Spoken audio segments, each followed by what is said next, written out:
How's everybody doing this morning? That's one thing I want to ask. I hope your day is good. And if your day is not good, I hope you're walking towards having a good day. Yes. Because sometimes we want to hear that. Myself, sometimes, I want to hear somebody saying, hey, have a good day. I know it sounds cliche, but I hope you're having a good day. And if you're not, you are in my thought. And I'm hoping you're walking towards having a good day. So today we wanted to discuss our infertility journey and going through that and having a premature baby. Because we wanted to do a sit-down video of us just explaining our journey, but because we have so far, we figured we could just do it in the car.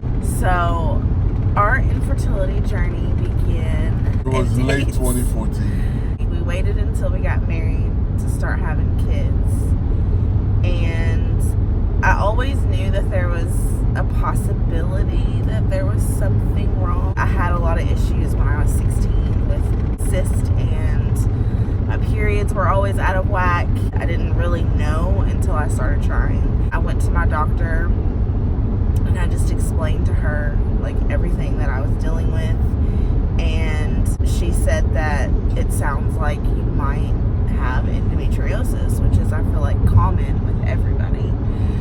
And she told me the only way that anyone can determine whether or not you have endometriosis is by doing surgery. So we scheduled surgery. I had surgery, and they didn't find really any endometriosis, but she did say that all of my organs were in a ball, like there was a lot of scar tissue. So all of my organs were kind of like stuck together, like my colon, my ovaries, my tubes. Like it was just, she said it was a mess in there.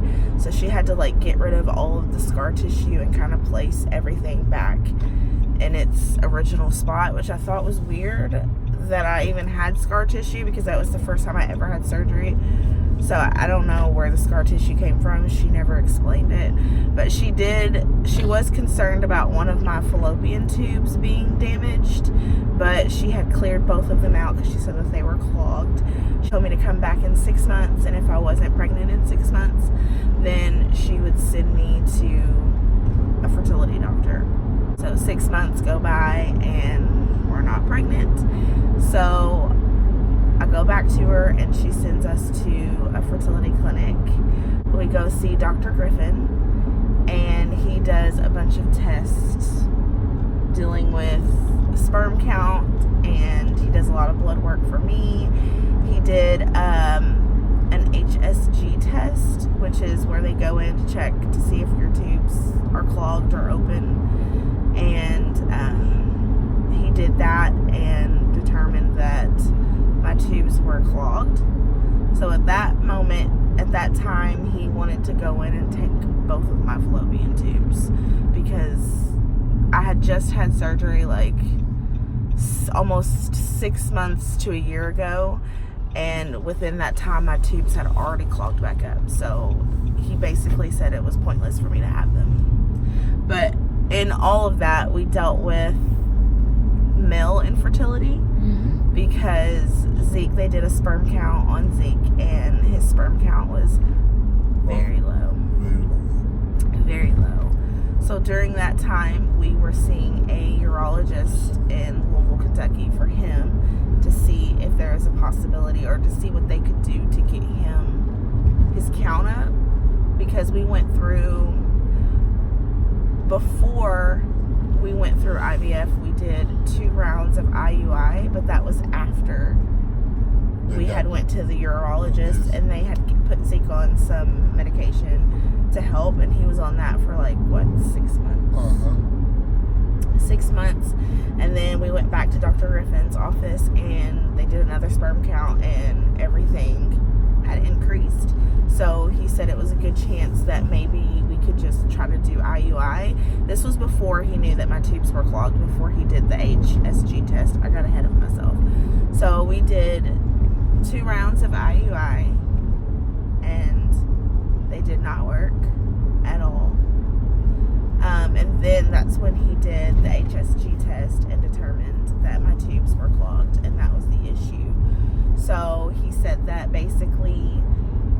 would go in and remove both of my tubes, and the only thing that I would be left with was to do IVF because my tubes were very damaged. I don't know if they would have caused me health issues or what, but he wanted to do that, which I was very concerned about because I'm like, I hear stories all the time about people who are told that they can never have kids, and then a couple of years go by and they get pregnant. So I was really concerned because I was like, well, if you take away my fallopian tubes, then I definitely have no chance. So he said, well, let me just do surgery and see what they look like when I get in there. And he said, if they look like I could save them, then I'll save them. If I can't, then he said he was going to remove them. So I had surgery in 2015. And as he thought that my tubes were clogged, so he did like a DNC because I guess I still had more buildup of scar tissue.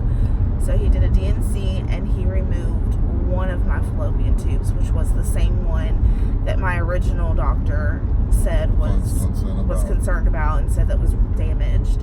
He said it looked like a sausage, like one of those sausage links. So he removed that, and then he said, you know, our next step is to do IVF. In 2017, we found out that our insurance at our work was changing, and it was including fertility coverage, which we were super ecstatic about because it was like our prayers had been answered. Why then in 2016? So much. Oh yeah. Well, no, it was the beginning of 2017 when the coverage started. We did find out like when we were. But it was in 2016. Yeah, when we found out, but it didn't start until the beginning of 2017.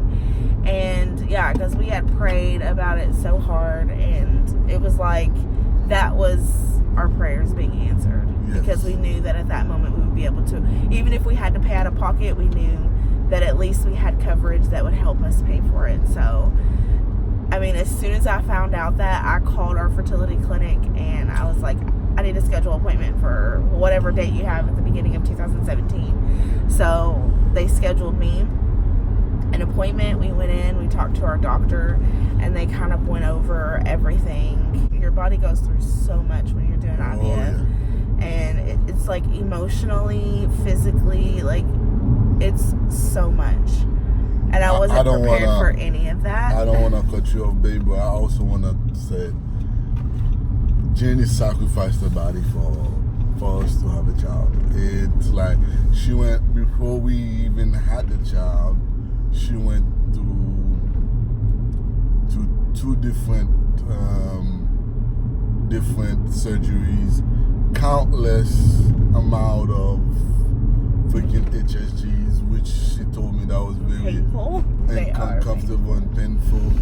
And she had to let everybody see her most private part. All kind of people was coming to do tests. I mean, I really am grateful and respectful of that. I really am grateful because as a woman, she went. I mean, I was there. She went through a lot. When you want to have a baby, you'll do anything. She went through a lot. If that's showing your private parts to a million people, I will do it all over again. So yeah, going through IVF is it's hard. It's really hard. Mentally, physically, like it takes a lot out of you. We went through IVF for the first time. They were able to retrieve 11 eggs, 9 fertilized, and 7 matured. But after waiting for them to get a grade, I only had 3 embryos that were able for transfer.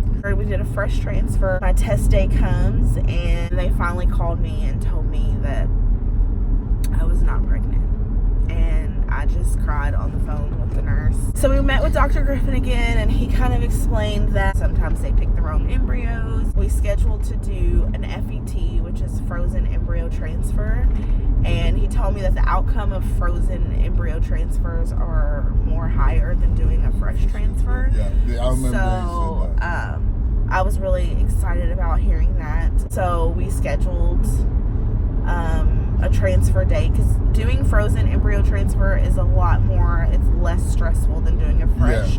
You don't have to go in for a lot of checkups and, you know, them monitoring you and ultrasounds and blood works. You just kind of take the medication that they tell you to. I took estrogen. I was on a patch and a pill, and I took that. I did birth control before that, and then I think they only checked you for the thickness. Yeah, I went in one time for an endometrial lining check to make sure it was thick enough, and then I did the transfer like a day later or something like that. And it was less stressful because I wasn't taking all these shots all the time. So we scheduled our transfer. We went in, and a week and a half later, I got the phone call that I was pregnant. And best phone call on. I didn't even take off work that day because I knew that if I was at home, I was just going to worry. That day I was at work, and I remember getting the call, and I remember her saying, "I have good news," and she was like, "You're pregnant." And then after that, I blacked out. Like, everything that she said after that, I don't even remember what she said. I just broke down on the phone and started crying. Like, I was crying so bad that my boss was like, she was worried that something was wrong, so she made me go sit in her office until I could like collect myself and calm down. But I remember calling Zeke on the phone to tell him the news, and I was crying so much that I couldn't even get it out, and he thought it was a negative. He thought I wasn't pregnant, and so he was already like, "Oh man." Yeah, that's what I did. It didn't work again, and I couldn't even get it out that we were pregnant. Yeah, I remember that. So much. Because I was thinking, I was like, in myself, I was like, now we got one more chance. Yeah, so we got pregnant, which, you're instantly, after that, it's like you're happy, but then you go into this, like, instant worry, because you're like, oh my God, am I going to have a safe pregnancy? Like, you just worry so much about being pregnant after you find out you're pregnant. It's like your worries never go away. Like, throughout I worried a lot. So we got pregnant, and, everything was fine. Like, there was nothing that was going wrong. Like, I went to my checkups as normal. I was taking my pre-vitamins. Like, I was doing everything possible. I mean, we did stress a lot because, you just stress because you want everything to go as planned and smooth, and we did stress. But,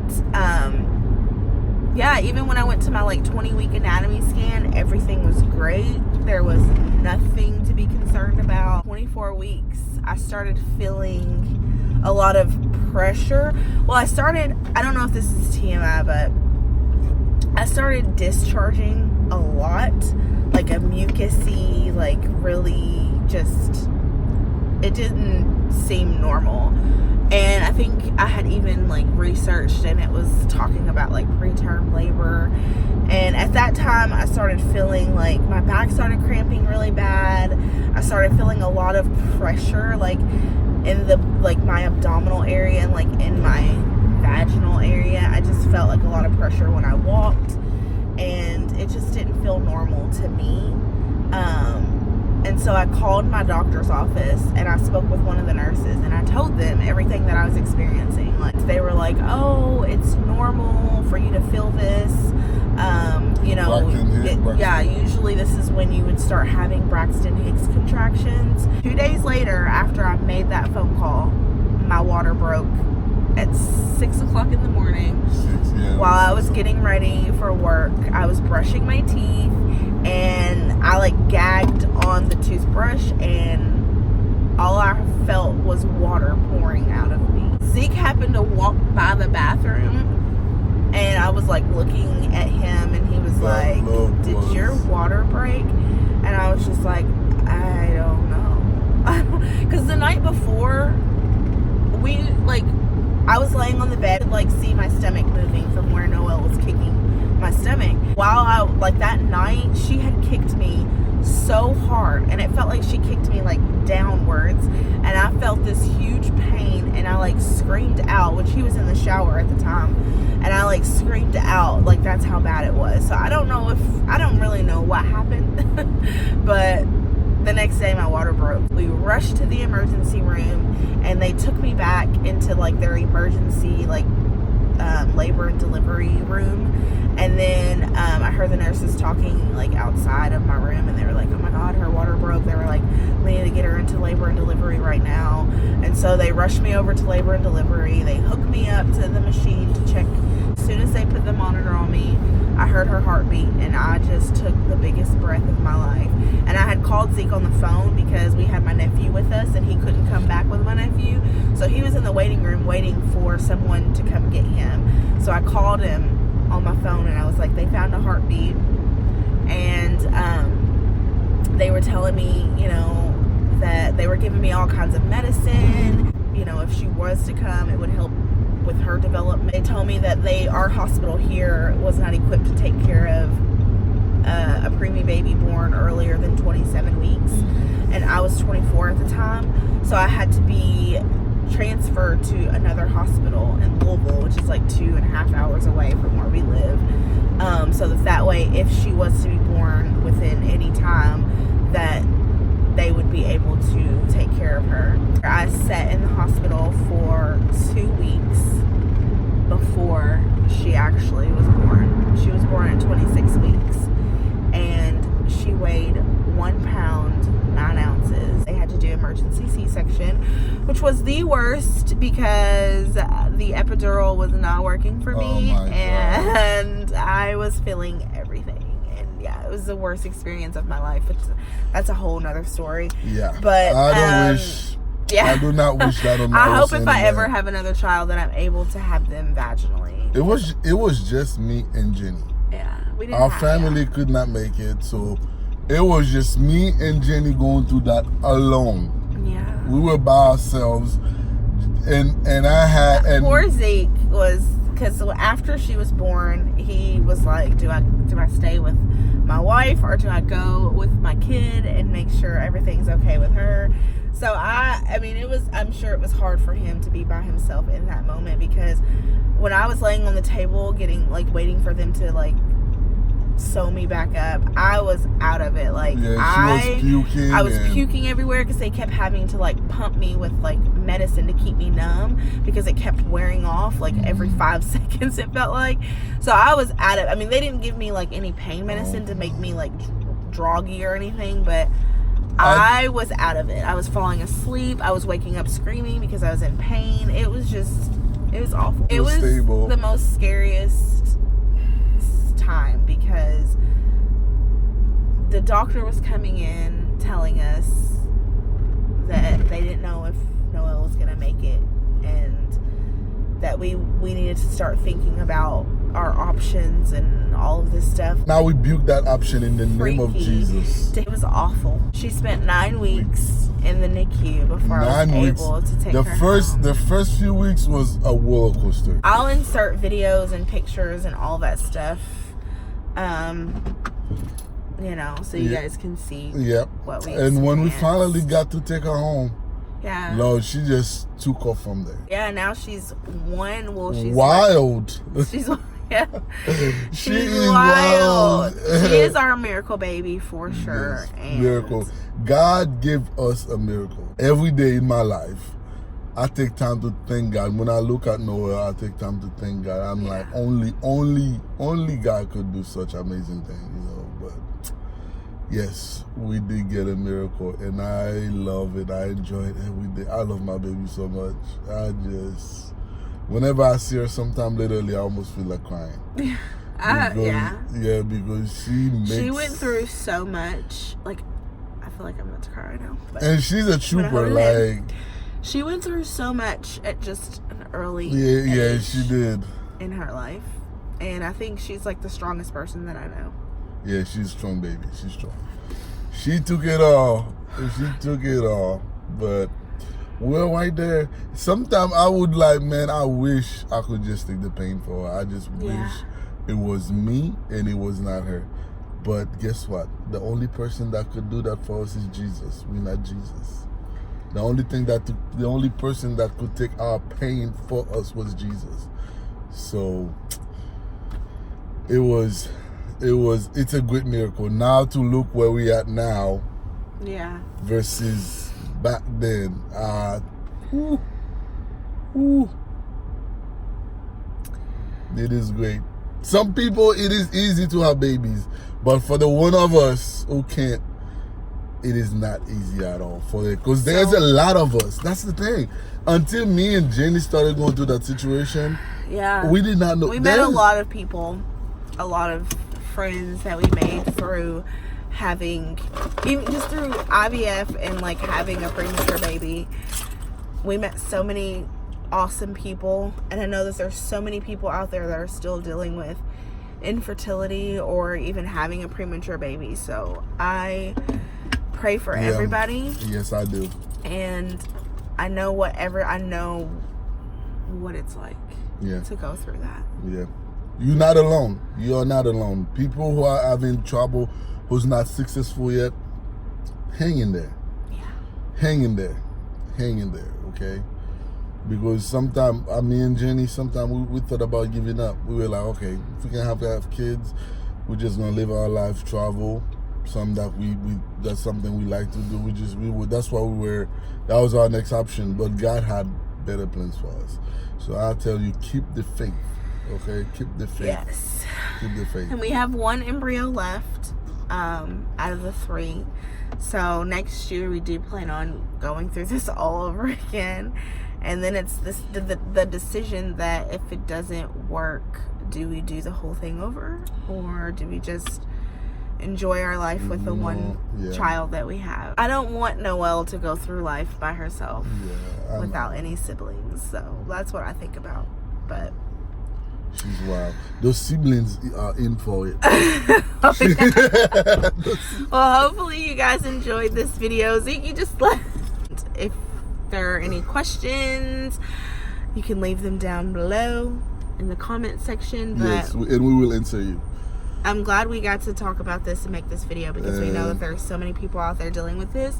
But I hope you enjoyed the videos. We're here with you. We love you. We love you. Have a good day. Bye.